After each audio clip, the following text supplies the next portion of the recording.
Sirana, ginagawang krimen. Kung hindi ikulong, pitayin. Dalin sa Congress, pakain sa buhaya kay Martin.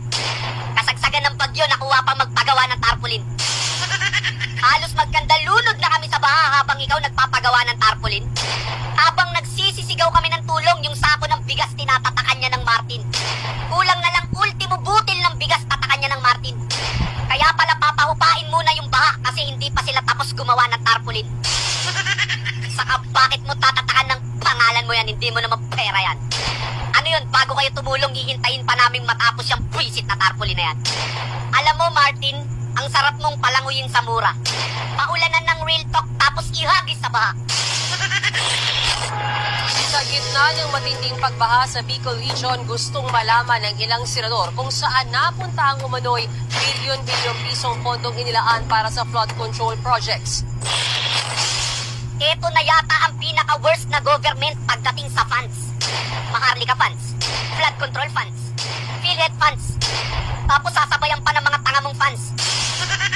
Kawawang mga taga-Bicol kahit sino mapapasyet. Habang yung representative nilang si Saldico nalulunod sa budget. 61 billion nilaan sa Bicol, sabi ni Villanueva, kaya nasa na yung project. Huwag ka nang tumanggi, mismong kalikasan na yung nag-fact check. 2023, sa DPWH alone, 29.4 billion ang budget. This year, for Bicol Region 2024, ang budget for flood control ng DPWH ay 31.9 billion. So 2023 and 2024, meron kang 61.42 billion. Guys, wala na talaga yung Pilipinas, sirang-sira na. Binaboy na ng mga buhaya.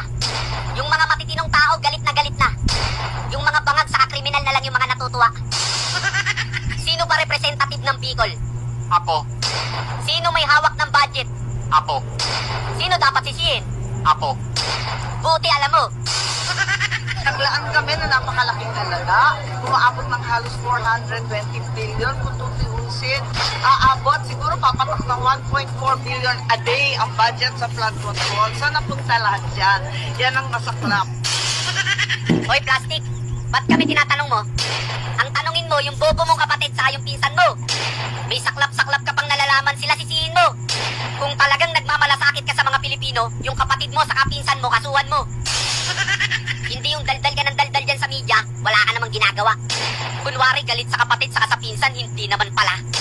Pangunahan mo yung hearing tapos patawag mo yung presidente. Hindi yung pasasakayin mo na naman kami sa balat ng mani. Alam mo na palang may nawawala, wala ka pang ginagawa. Binoto ka ng taong bayan para mag-imbestiga, hindi puro dada. Hindi mo mahahanap ang sagot kung puro ka lang ngawa. Lubog na nga tayo sa utang, lubog pa